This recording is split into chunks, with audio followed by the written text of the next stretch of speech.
Bienvenue dans le podcast à contre-courant, le podcast des mères audacieuses, le rendez-vous inspirant qui met en lumière des femmes et des hommes qui ont choisi de redéfinir leur trajectoire, de créer leur propre voie et de conquérir leur indépendance.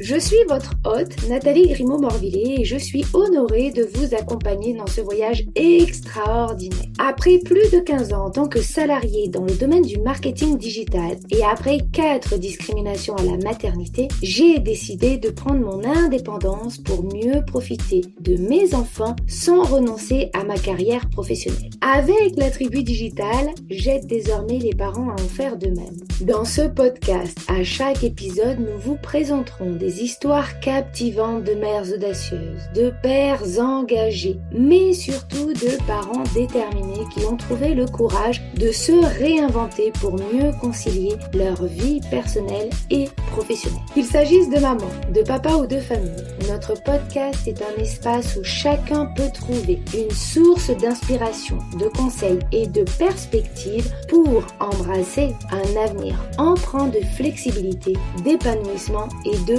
conciliation, ainsi que de succès. Si vous êtes à la recherche de nouvelles manières de penser et ou de travailler, ou encore d'astuces, c'est le podcast qu'il vous faut. Prenez dès à présent votre boisson préférée et c'est parti. Retrouvons-nous dans le nouvel épisode du jour.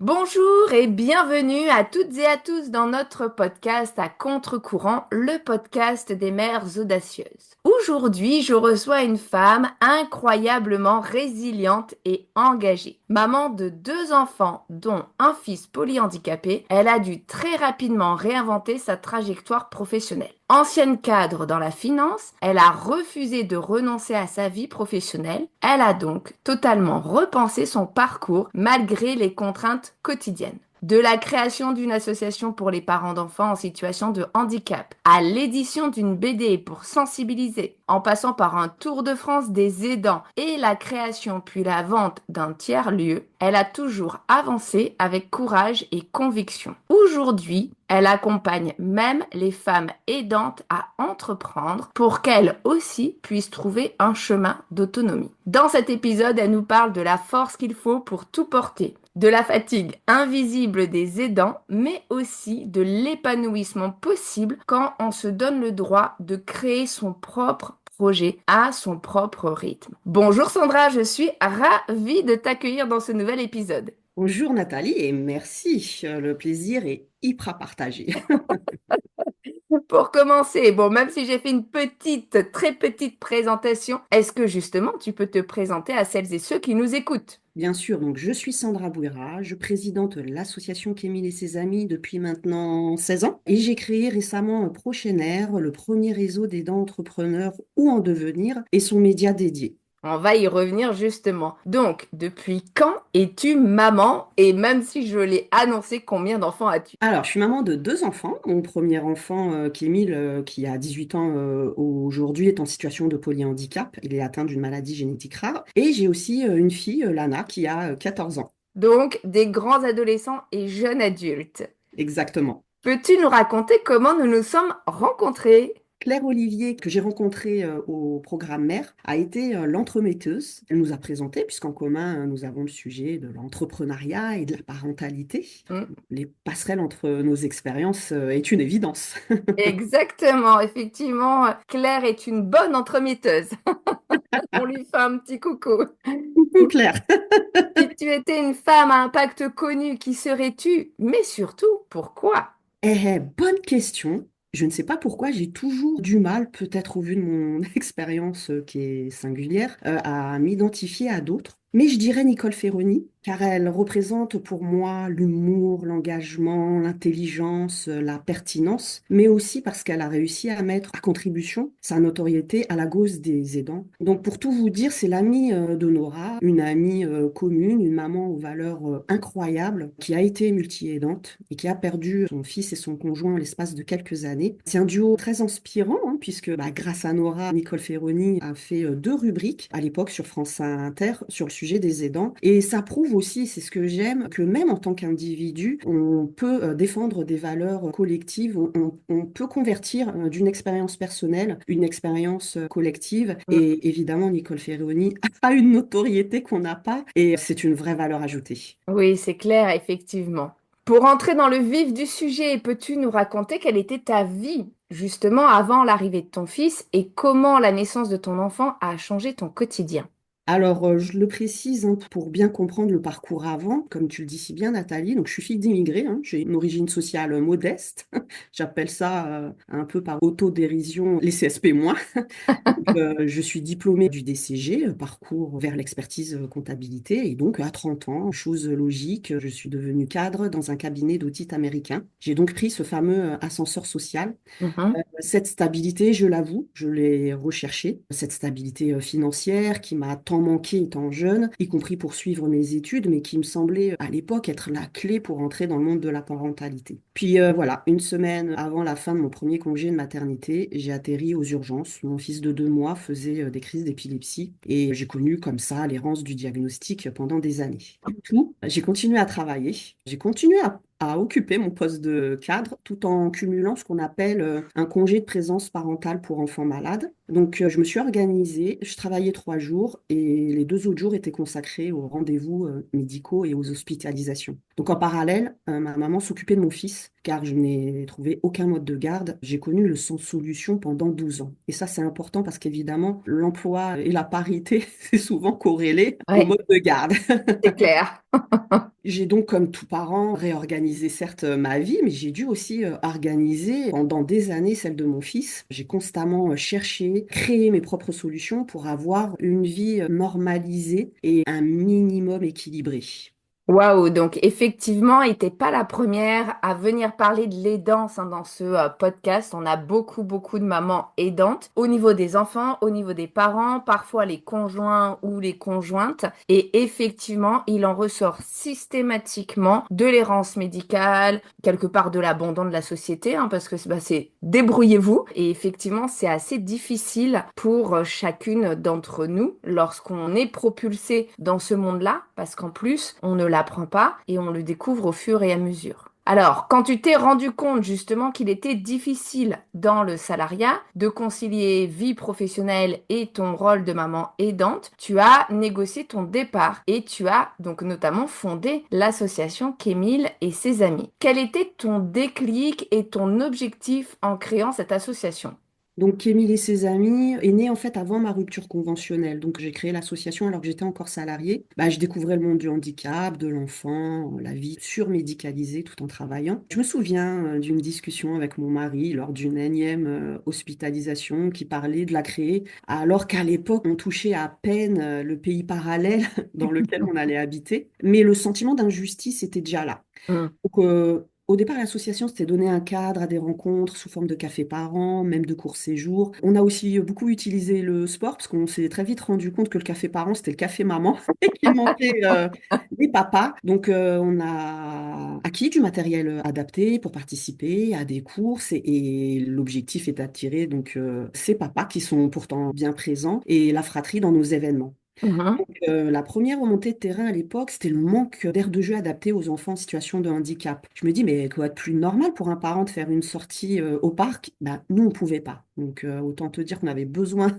de changer du décor hospitalier et c'était pas possible. Donc, on a un peu regardé ce qui était fait, notamment dans les pays du Nord, pour pouvoir le dupliquer en France. On s'est aperçu que dans d'autres pays, c'était complètement acquis. Hmm. Parfois, inutile d'aller plus loin. L'Espagne est un vrai exemple sur le sujet. Donc, voilà, on a démarché des mairies, on a convaincu des territoires, sauf que on n'a pas imaginé une minute que une fois tout ce processus validé, notamment au sujet du financement avec les territoires, ben, on n'a pas imaginé que leur retrait allait être demandé une fois sur place. Et là, c'est la claque. Donc après, on s'est battu pour la réinstallation. C'est arrivé plusieurs fois. La première fois, on s'est dit, bon, pas de bol. on est tombé sur des abrutis. Mais non, à chaque fois qu'on va jusqu'au bout du projet, on a ce souci-là. C'est arrivé plusieurs fois. Donc voilà aussi pourquoi la sensibilisation est une partie importante de nos actions. Les solutions ne suffisent pas, malheureusement. Waouh! Et c'était dû à quoi, du coup, ce retrait alors que tout avait été validé en amont? Tu sais que cette question, pour moi, elle est très difficile. Je l'ai vécue, je vais juste restituer ce qu'on m'a dit, parce que ça suppose de me mettre à leur place et c'est très compliqué. Pourquoi les enfants handicapés? En fait, les personnes sont plus concentrées sur leurs besoins à eux, qui en effet n'est pas le mien, le gaspillage de l'argent public. La problématique aussi qu'on a, c'est qu'aujourd'hui, les parents ne surveillent pas leurs enfants dans les parcs. Donc, une fois, un monsieur m'a dit, mais comment on va aller faire nos courses? J'ai pas compris quand il m'a dit ça. Et je lui ai dit, expliquez-moi, j'ai pas compris. Ben oui, parce qu'en fait, le parc était à côté d'un commerce. Ouais. Et, ben, en fait, ils laissent leurs enfants au parc pendant qu'ils vont faire leurs courses. Donc, parce que Waouh! Ils ont irresponsable, pas moi, peur. voilà. Et ben, à cause de l'irresponsabilité, on fait sauter un projet. Et même quand on l'a réinstallé,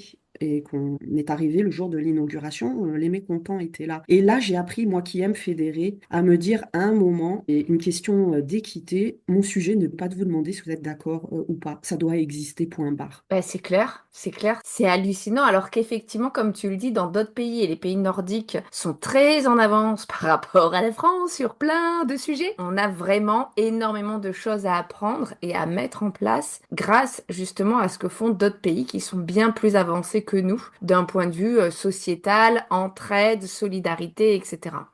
Alors, il y a 11 millions d'aidants en France, dont beaucoup vivent dans la précarité et puis aussi l'hypervigilance. Toi, tu as monté plusieurs projets pour pouvoir les aider. Est-ce que tu peux nous en dire un petit peu plus? Oui, donc j'assume, hein, je le dis, je suis multipotentielle, slasheuse. Donc j'ai monté beaucoup de projets inspirés par ce que pouvais vivre moi et les familles de notre association. Donc j'ai donc développé le concept des aires de jeu inclusives dans de nombreuses villes en France. Puis après, j'ai transmis à d'autres associations. Le but est que ça se duplique. J'ai donc privilégié la sensibilisation, elle est incontournable. Donc j'interviens en entreprise, dans les écoles, dans les collectivités, auprès des conseils municipaux enfants. D'ailleurs, ils sont plus faciles à convaincre que les adultes.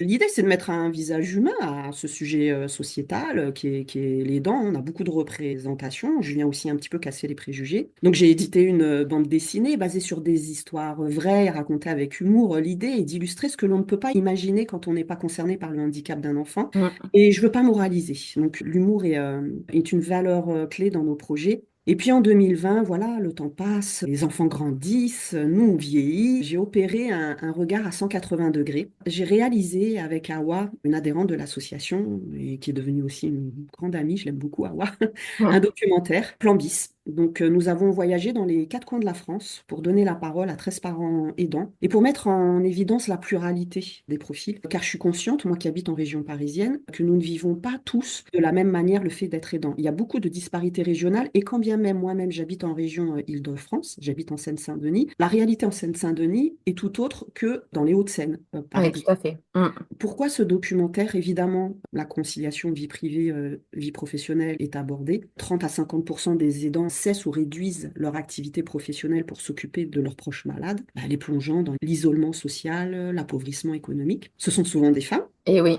Plus la durée de l'aidance est longue, plus la présence de l'aidant est marquée au quotidien, plus ce Mm. sont des femmes qui sont concernées. Le documentaire finit aussi par trois portraits d'entrepreneurs, ça me tenait à cœur, qui ont non seulement créé leurs propres solutions d'emploi, mais qui ont aussi créé des solutions pour leurs pairs. Le doc aussi aborde ce qui m'a beaucoup marqué, autant l'association, elle a des valeurs, enfin voilà, je disais tout à l'heure que le but n'est pas de moraliser, on utilise beaucoup l'humour, on casse un peu cette image très noire de l'aidant. J'ai voulu aborder la transition professionnelle presque forcée que les aidants doivent penser quand ils perdent leurs proches.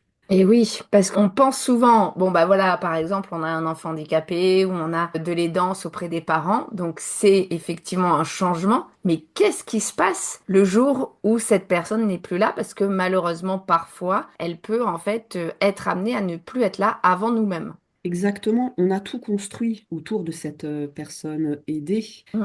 Et c'est une base solide en fait. Et évidemment, quand cette base se retire, l'instabilité revient. Donc, ils doivent faire un retour à l'emploi sans grand accompagnement puisqu'ils étaient hors radar en fait. En plus, avec Prochainer, je dis souvent que ce sont ces personnes-là qui m'ont inspiré ce réseau d'aidants entrepreneurs Et ça a été bizarre de convaincre ceux qui m'ont inspiré parce que la problématique aussi qui se pose pour ces personnes-là, elles se disent, je n'ai plus mon aidé, donc je ne suis plus légitime dans le mot aidant. Et j'essaye, y compris à ces personnes, de leur expliquer qu'évidemment, c'est leur place et c'est une légitimité. Et oui, et c'est vrai que comme tu le dis, comme elles étaient hors radar, ces personnes, elles n'ont pas le droit à l'accompagnement France Travail, elles n'ont pas le droit à des aides de retour à l'emploi, etc. Donc, elles doivent se débrouiller toutes seules, mais quand on a été hors travail pendant quelques années ou même sur des métiers finalement où on a peu travaillé, etc. pour pouvoir être disponible, et ben c'est pas toujours évident de revenir facilement dans le monde du travail.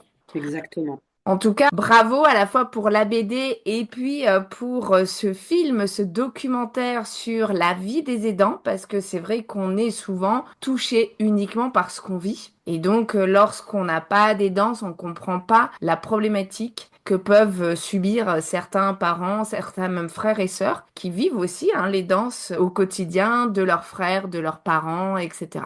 Alors, qu'est-ce que tu as appris de ces expériences sur la réalité des familles aidantes?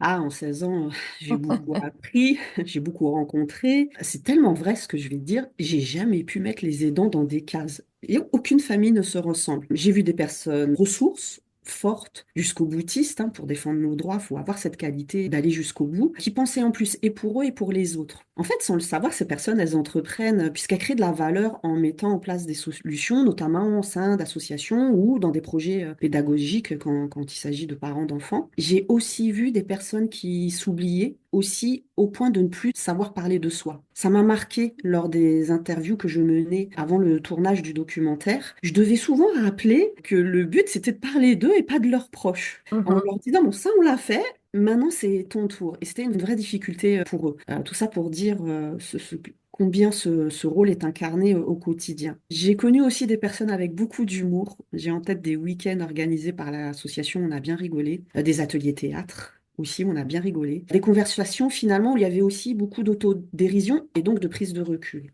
À l'opposé, j'ai aussi encore récemment constaté combien une maman solo avec son aîné ont pu être dignes en janvier, en l'occurrence, je pense à Muriel et Cyrielle, quand il a fallu débrancher l'aspirateur pour laisser partir l'enfant. Donc j'ai beaucoup appris sur moi, sur mes pères. Je suis admirative. Je pense que c'est un minimum de les mettre en lumière.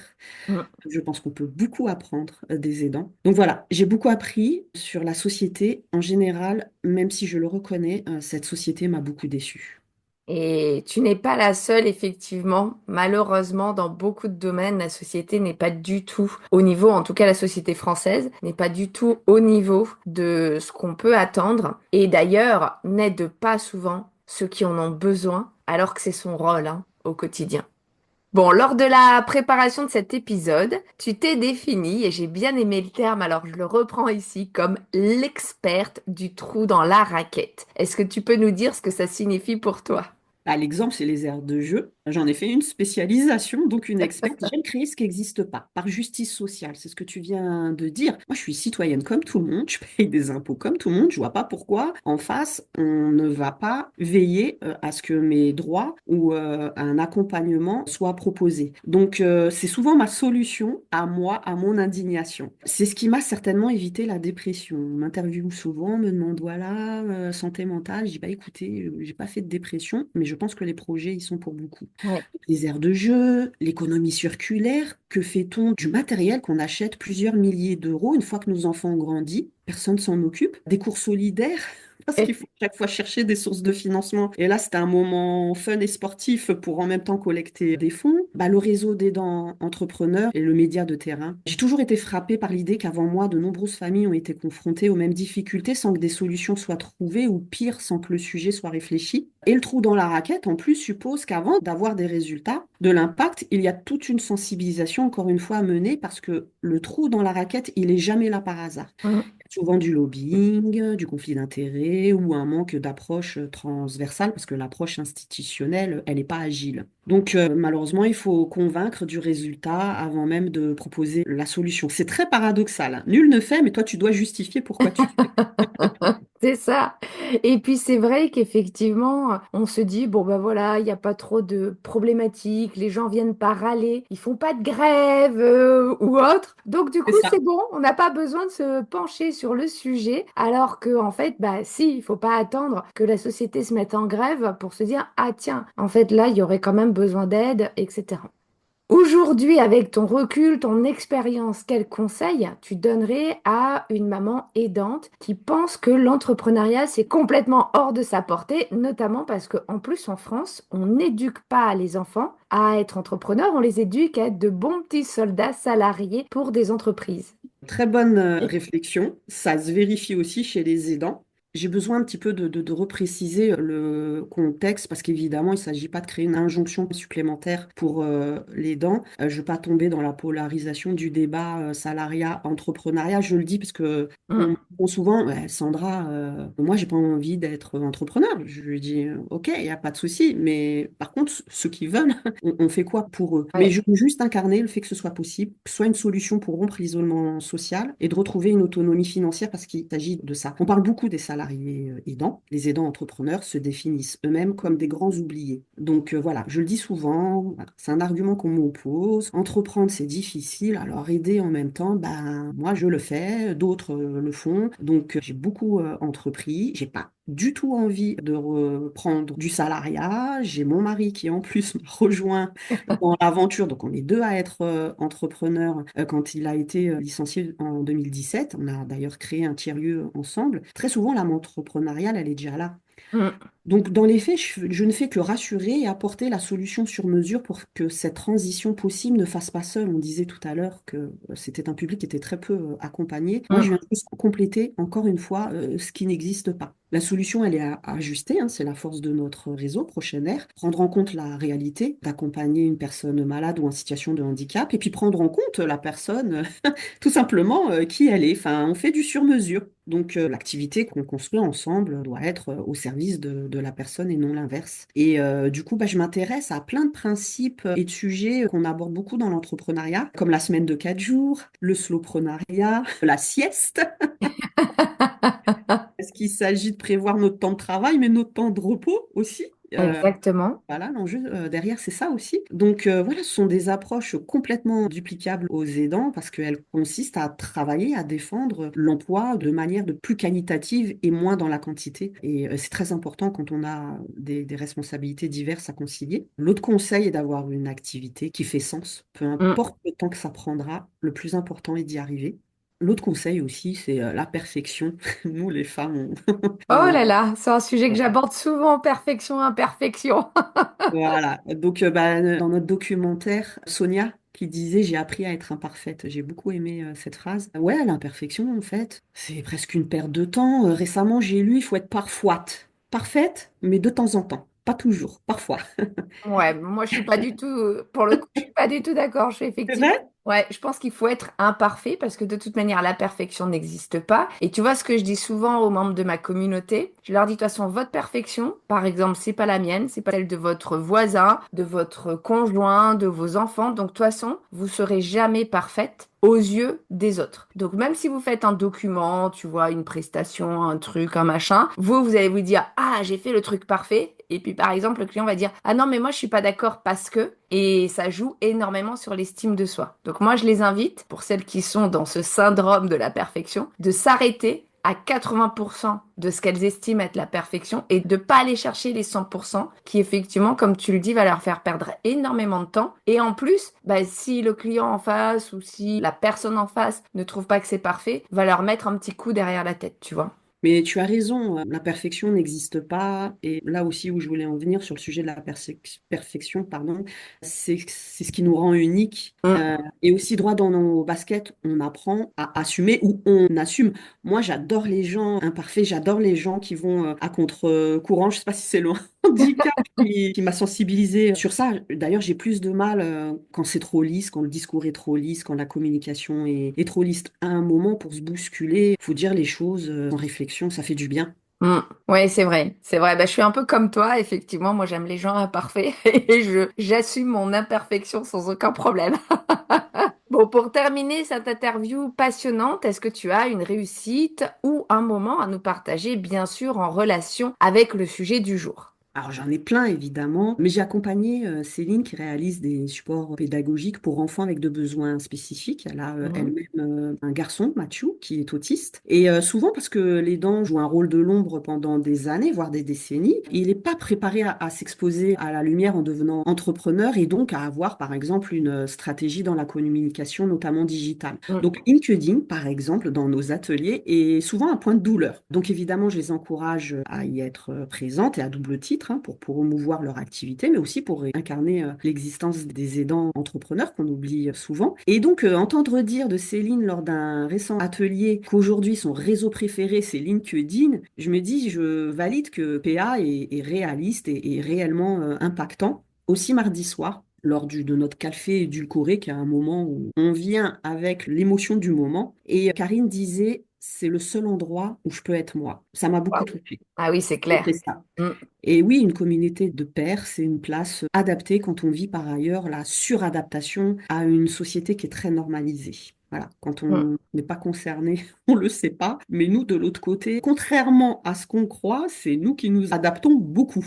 Ouais. Donc, l'inclusion n'est pas évidente. Non, c'est clair. Et effectivement, tu n'es pas la seule, comme je le disais en introduction, à le mettre en avant, puisqu'on a reçu plusieurs mamans aidantes. Je mettrai les liens pour celles qui souhaitent écouter les podcasts d'autres mamans. Mais aussi, on a reçu une maman qui elle-même est polyhandicapée. Et c'est son fiston aujourd'hui qui est adolescent, qui est aidant. Et elle Mm. se retrouve effectivement un peu comme toi à être sortie des cases parce qu'elle pouvait pas être salariée, donc avoir créé sa propre entreprise. Et puis elle sait que il y a des jours en fait où elle peut rien faire. Il y a des jours où ça va aller un petit peu mieux. Et donc finalement elle développe son activité à son propre rythme. On se rend pas compte finalement de l'impact que cela peut avoir sur ce type de personne parce que là en plus c'est pas la maman ou le papa qui est aidant, c'est l'enfant qui est aidant pour sa maman. Mm.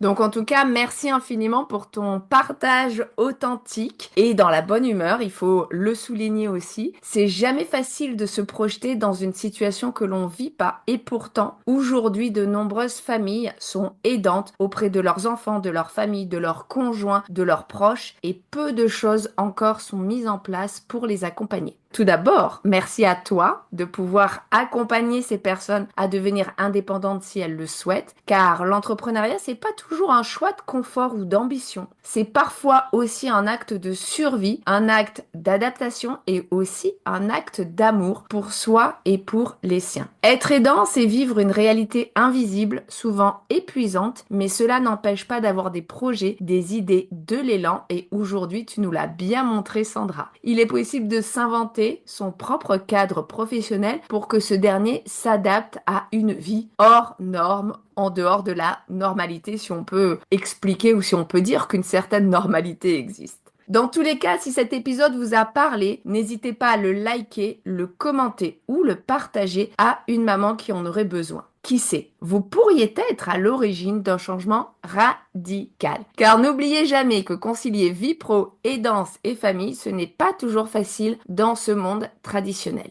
Et en attendant notre prochain épisode, je vous souhaite à toutes et à tous une très belle journée, après-midi ou soirée, et surtout, prenez soin de vous.